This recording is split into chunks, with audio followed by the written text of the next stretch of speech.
So, we have a thing that we do around here every now and then that we call it My Story. And we believe that everybody has a story.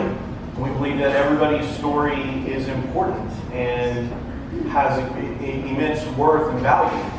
And there might be some of you in this room that feel like you don't have a story, and that's not true. Or that your story is not important, and that's not true. Now, not everybody is excited about coming up here and sharing that story. And one of the things that we want to do is create spaces for people to feel comfortable to share their story. There's a lot of people that are okay with getting up here and sharing with a room of people what their story is. And then others, we might do it through video or through other things where you might feel a little bit more comfortable. So after this morning, if you would like to share your story, but you're scared about maybe coming up here, let me know that, let Jamie know that, and we will do our best to accommodate and have you tell your story in your way. How's that? Is that cool? Because we recognize that not everybody is going to want to get up here. We get that. So it might be something that you write and someone else might read for you or something. It might be something that we do on, like I said, on video or something where it's just where you're not in front of a lot of people, but we can talk and you can do it that way because you might be more comfortable. This morning, we're going to hear a story from one of my favorite people in the whole world. His name is Maurice Jones. And but Maurice asked me in telling his story, because he wants to tell a story, but he said, will you please stay up there and just kind of interview me and ask me questions? He goes, because I'll forget what I'm trying to say. You just ask me some questions and I'll go. And I'm like, yeah, man, I'd love to do that. So let's welcome Maurice Jones.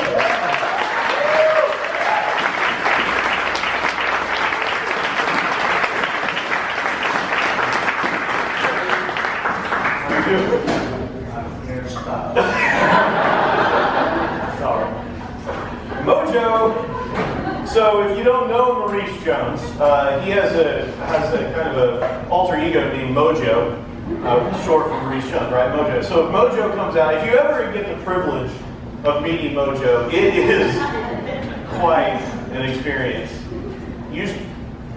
Yeah. So I don't know what's going to happen this morning. So, but we're gonna do this. Are you all right? Okay. Last night he said he was at the Pride Parade with us yesterday. So he texted me and he said, I whooped too much yesterday. Laryngitis, cough, won't be able to make it. And I responded, I'll pray for you, ... You're healed, ... See you in the morning. He said, his response was, it didn't work, cough. Our response was, yeah, it did. So he's here, it worked.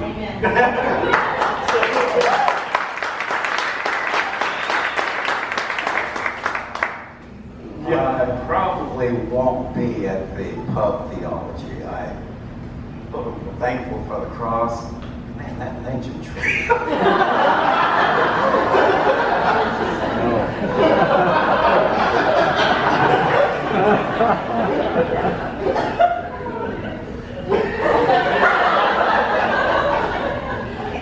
So, Maurice,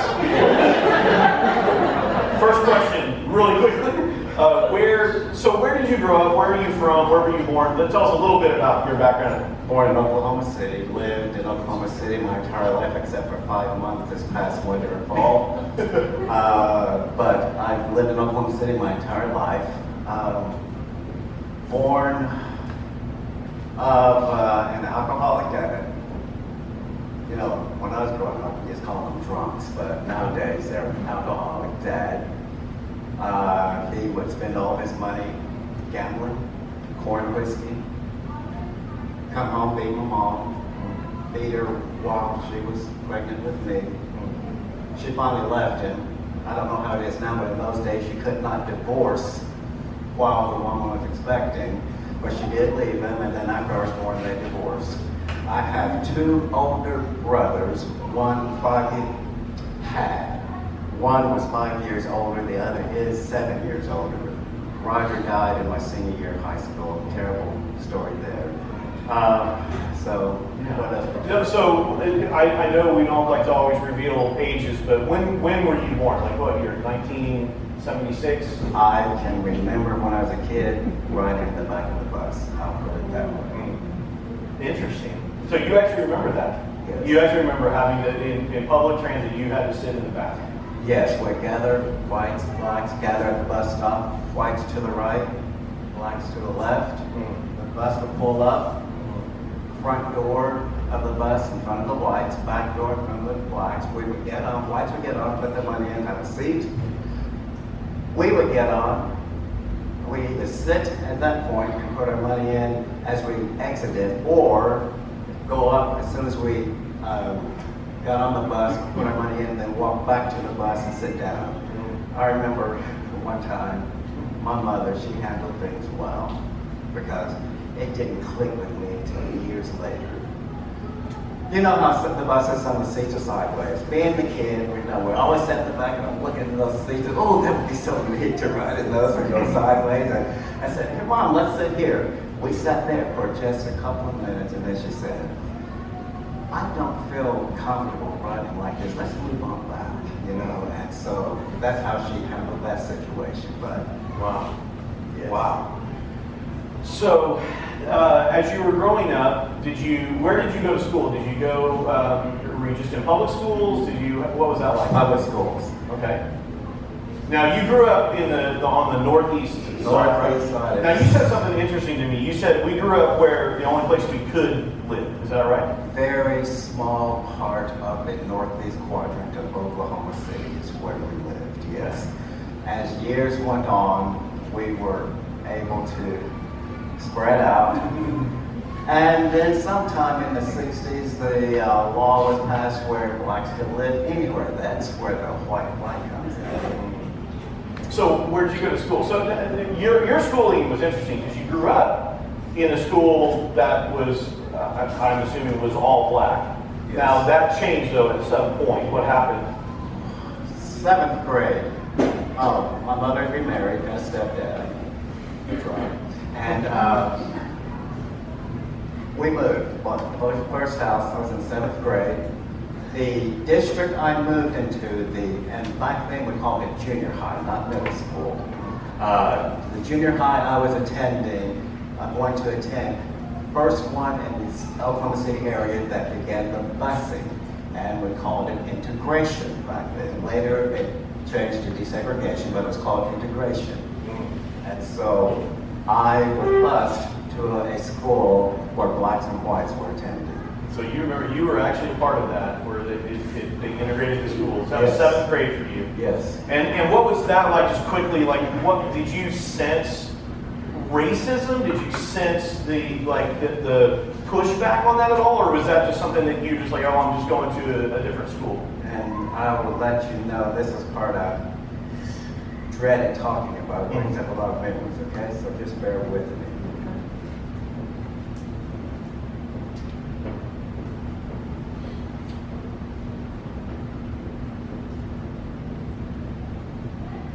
I didn't have a lot of friends. Grew up all black neighborhood. Attended all black schools. For some reason, people didn't like me. I could not figure out why. They'd fight me. I didn't know why. One day, it was just preschool, standing out on the porch of the apartment house building, a huge house that had been converted into 4 different apartments. Standing on the porch, a couple of kids came up, started bad-mouthing me, talking at me, wanting to fight me. I wouldn't respond, wouldn't fight. I know what, we're gonna go in and tell your mother you called us the N-word.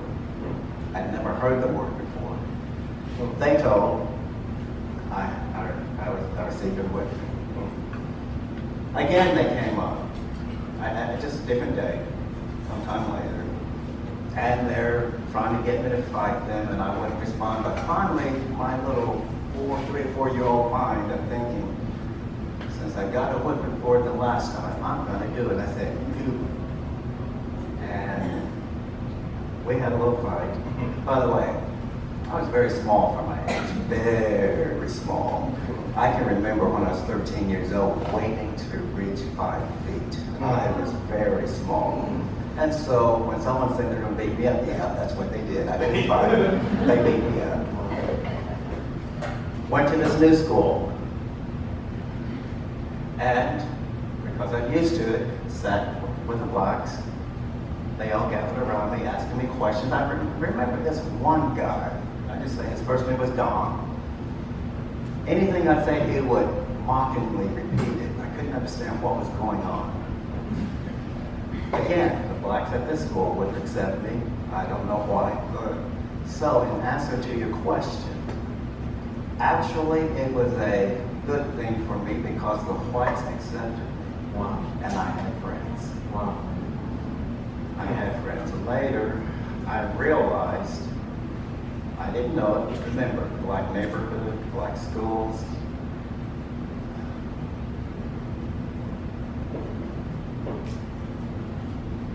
They didn't like me because I talked like a white person. I didn't realize it. And so that caused some hatred in my heart against other blacks. I hated them. Didn't want to be black. Didn't want them in my life.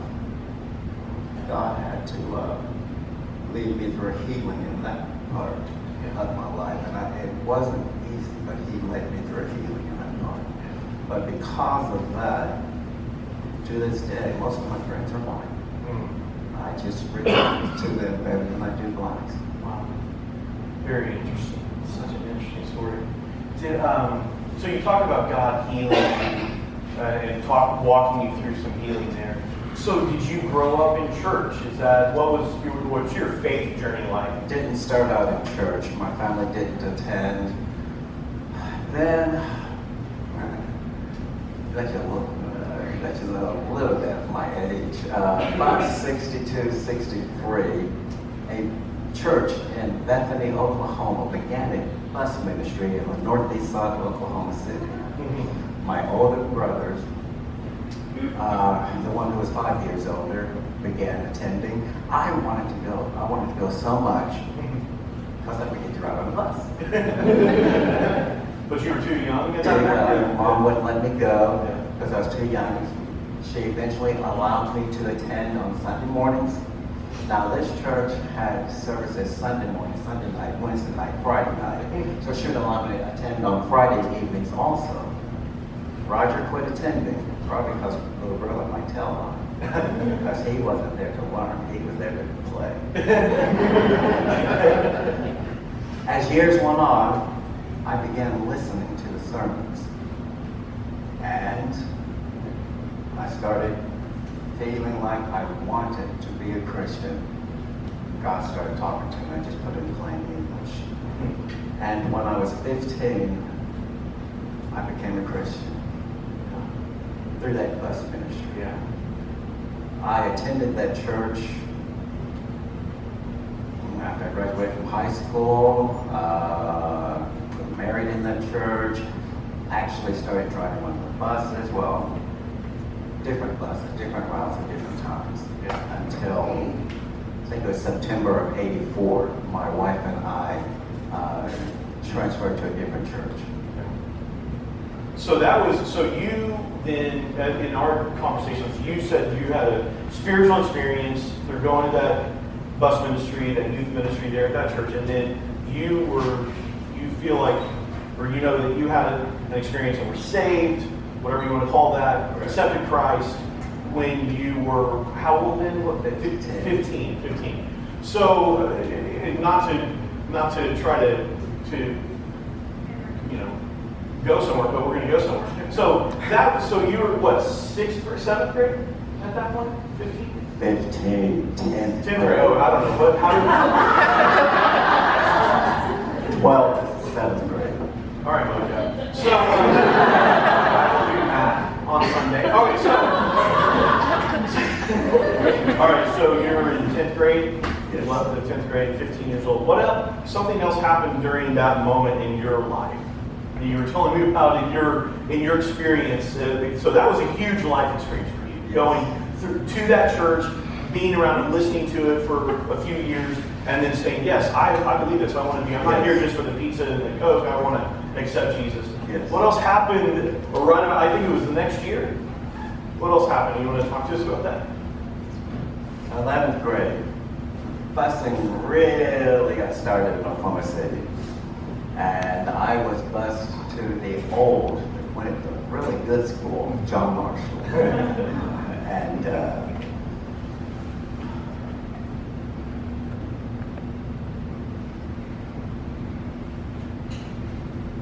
one night I was lying in bed, just thinking, different people in my life. I realized I developed a crush on someone. His name was Chuck. And then I realized, oh my God, I'm gay. And I cried. And I cried. And I started praying for the Lord to deliver me.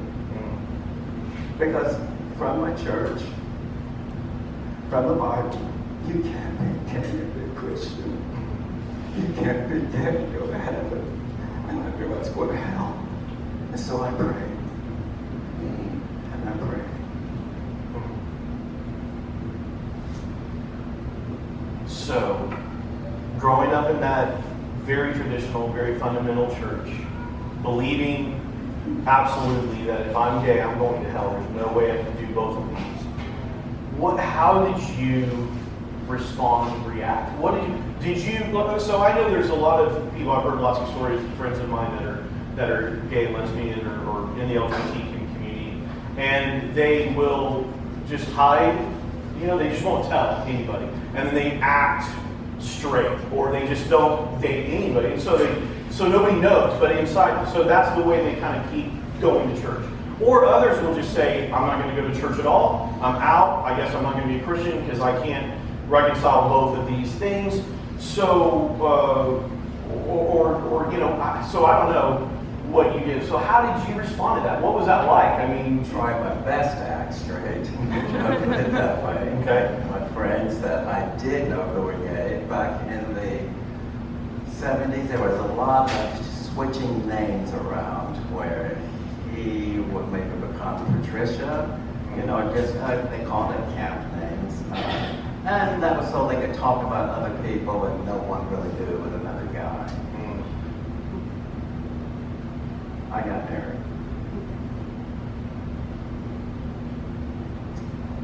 I honestly thought if I did the right thing, according to God and His will, that He'd make it straight. And I got married. After we were married, it was a rocky marriage the entire time, really. At one point, I left. I won't tell you what was going on, but I couldn't handle it anymore. I left for several months. One evening, she and I were talking on the phone. We sort of reconciled things, and we talked it over. I went back. Things are going to be better and everything. To help things get better, our relationship, our marriage, so that in God's will, doing what God wants me to do. I started attending a Bible study, a conversion therapy. Okay. And I'd seen an ad in the Oklahoma Gazette. You want out? You can be out. You can be free, just like we are. Call us. So I called and started going to those. I was trying to help my marriage. And I attended that for some years, and it really, honest to goodness, it worked. That's a cute guy.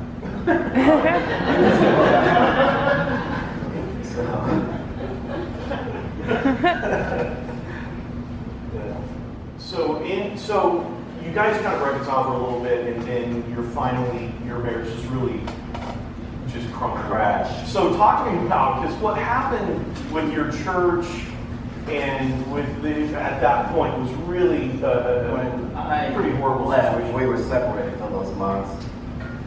My ex-wife, and someone else told me this, after church, running around, I'm going to talk to Maurice. He's over living with somebody, and she just let the whole church know that I was gay. You know, something I was trying to hide. She let them, everyone know that I was gay. That's what you're at. Yeah. So she gets upset with you, tells everybody in the church, Maurice is gay. How did the church respond to you? How was that? A lot of people subtly started treating me differently. There was one family, and when I became a Christian, this family there, they had at that time 4 daughters and 1 son. They adopted me as their big brother. I spent a long time with them, and as time went on, I started calling them, the parents, Mom and Dad.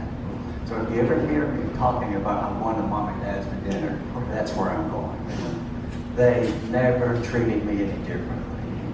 They still accepted me, they still welcomed me, they still loved me. Was that the experience with everybody in the church? Not everyone. They were nice. Yeah. You know, oh, hi, Maurice, you know, that type of thing. Let me ask you this. Did you sense they're going to be nice as long as the more straight I can be? The more, like, if I come to church with a boyfriend, that was not okay. Correct. So it was definitely it was like, as long as you are celibate, as long as you're not being gay in front of us, Correct. then you're okay and Yes. accepted, right? Yes. Okay. And that's what it was. Yeah.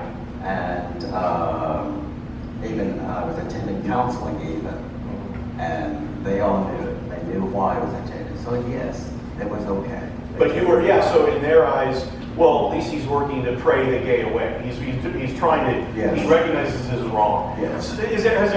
Was there ever a moment in which then that attitude for you changed in the sense of, wait a minute, I think I can be gay and I can be a Christian at the same time?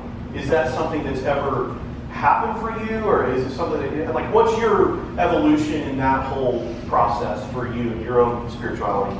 Well, and by the way, we divorced in 1989, and during that time I continued attending the conversion therapy, trying to become straight. I had failed in a marriage. I didn't want to fail God in this area of my life. And so I continued attending the conversion therapy. And somewhere in there, I met a guy who, at that time, wasn't gay. He was studying to become a deacon in a church. We got to talking. It's a good place to meet guys. Not in a conservative culture. But we got to talking, and then because he was studying to become a deacon, I called him Father. I said, Father John, can you tell me, I'm sure everyone is aware of the scriptures that are used, especially in 1 Corinthians, what those scriptures mean. And he explained to me a little bit of what his studying, what he had found out, and that's when my thoughts began to change. And I started doing some studying myself, reading books and everything. And this still goes, unfortunately, I don't know what to say. To this day, I understood all that over here. I do. I still do. Because I was brought up and taught, I cannot give reason to command. So, yeah.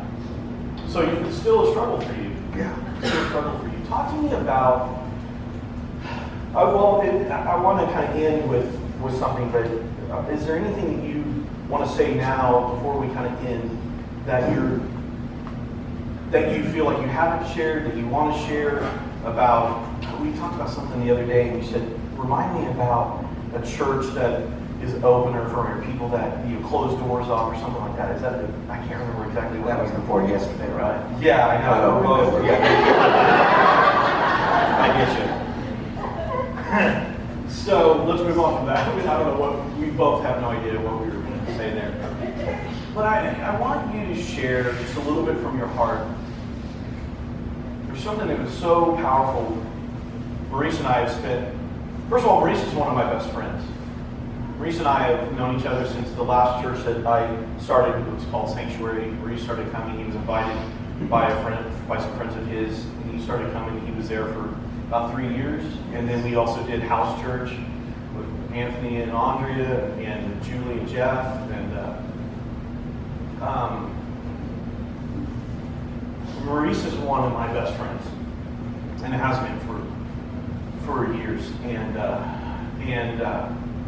so we've had a lot of these conversations, just fringe conversations through the years, and having breakfasts and lunches together, dinners together, and so. But we spent a couple of times together to prepare for this day, to kind of think through some questions and where we wanted to go with it. And there was something that was so beautiful that he shared with me one night when we were having dinner, and I just said, I think I just asked him, I'm like, what, during all of this time, in your prayer, because Maurice is one of the most genuine people I know that really goes after God in a very deep way. He really is someone who seriously takes God seriously, and seriously prays, seriously reads, seriously questions and wonders and wants to know. He has a real heart to know God.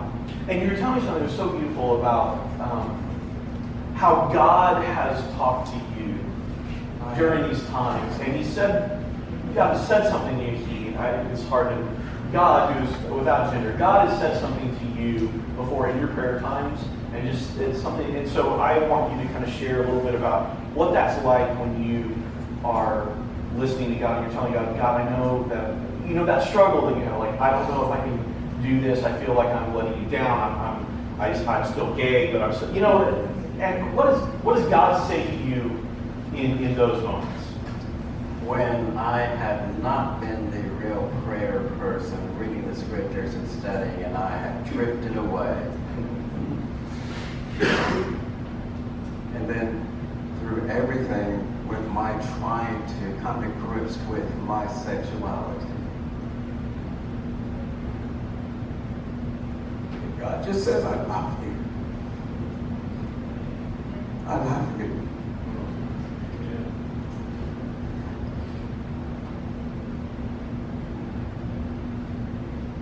That's the best thing I can hear in those moments when I'm really struggling. And I truly wish I could get it down here. Because he has never told me, Maurice, you cannot be gay and serve me. You cannot be gay. He's never told me you need to change, you need to be healed. It's I love you. I can't get it down here.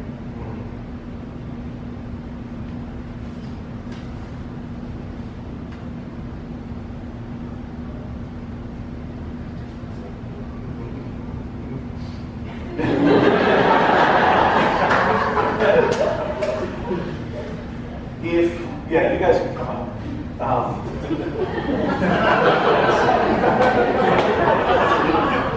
It's like, I need some music behind this. So, if you... Go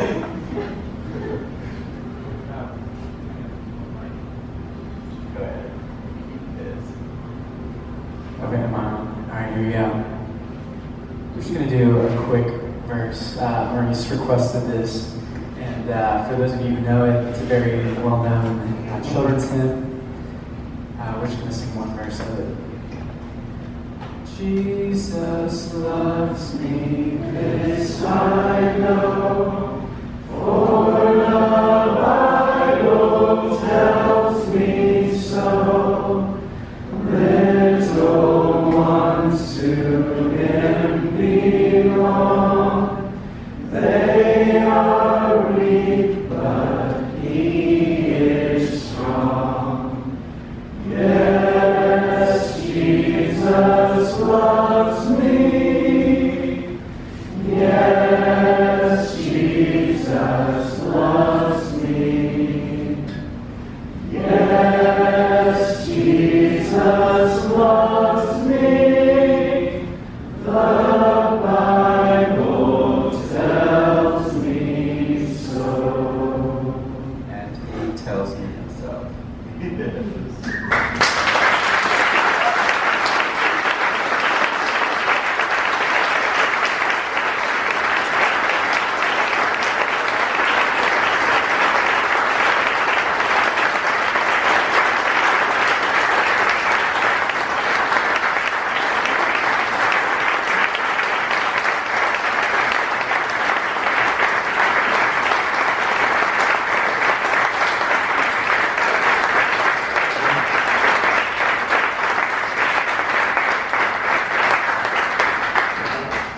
Can I say something now? Very clearly. Come on. I knew he wasn't done. Simplicity, you're not used to me. There are times when we're singing and God's love just, boom, comes into my heart and it fills it up and I can't contain it anymore. At one time, we call it shouting. I have really pressed it down a lot since I've been here. Those people think I'm crazy. Look at who you're talking to. But none of them have ever shouted out. Oh, man. I may be. That's true. Amen. Praise the Lord. Actually, on that Sunday morning, I went, oh, that's a good thing. Or I may laugh uncontrollably.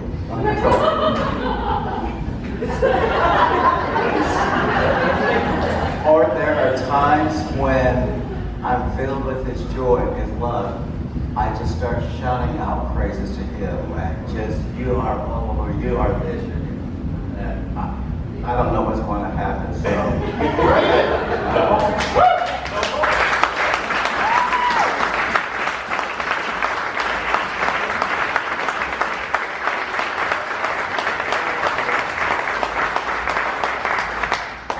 Well, my brother, you are welcome to be your weird, crazy self right here. What I love so much about Maurice's story is that it's his story. He's not lying to us about how he feels and where he is on that journey.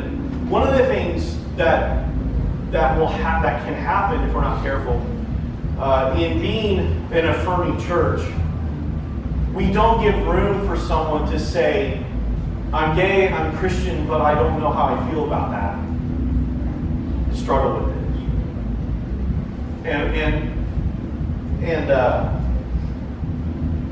I wish that Maurice didn't struggle with that. I wish that his fundamental church upbringing that was extremely, extremely pressing wouldn't be so embedded to where there's still that struggle, but there is still the struggle. That's okay. Amen? It's okay. That's all right. All right?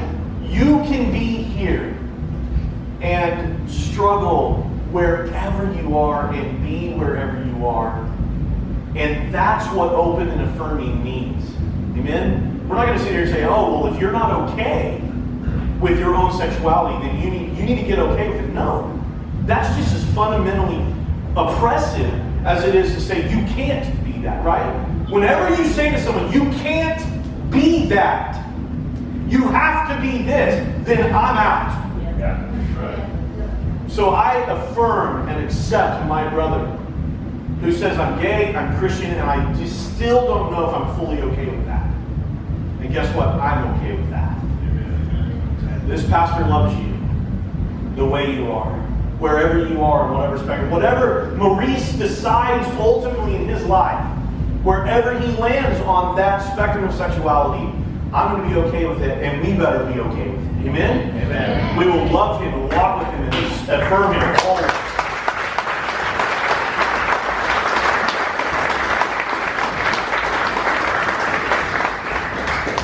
The reading this week, and I'm just going to read a little bit, in Galatians 3:23 through 29 is Paul's letter to these people that he started a little church group with, and like house group with in Galatia. And he says to them, I love this, he says, there's no longer Jew or Greek. There's no longer slave or free. There's no longer male or female. For all are one in Jesus the Christ. That, to me, is the canon within the canon of Paul. There's all kinds of things that gets attributed to Paul, especially when it comes to sexuality in the 21st century, right? Which, by the way, I don't think that Paul was necessarily saying those things that we think he was saying. I think, though, if you want to look at really what Paul really believed, when you stripped away all the rest of it, he believed this. There's no longer Jew or Greek. There's no longer slave or free. There's no longer male or female. All are one in Jesus Christ. You see what I'm saying? He's breaking down the dividing walls and the barriers and all the things that we say, no, this person's like this and this, right? And you got to be like this if you want to be in. No, there's no longer Jew or Greek, male or female, free or slave. We're all one. We're all together. We're all one family. It's one thing. That's what Paul was striving for, was to tear down those dividing walls. And we might say, well, Paul did it imperfectly. But I think we can look 50 years from now and look back here and say we did it imperfectly too. But what we can do is strive to say there's no longer gay or straight, male or female, right? Republican or Democrat, conservative or liberal, Christian or non. Are you with me? We are all in the family of the Creator God. We're all one. So we accept one another where one another is on that journey, whatever that journey looks like. Amen? Amen. Thank you, Maurice, for showing us that there are no dividing walls, that we are all one. And I love your story, and I love you, and thank you for sharing it so vulnerably with us this morning.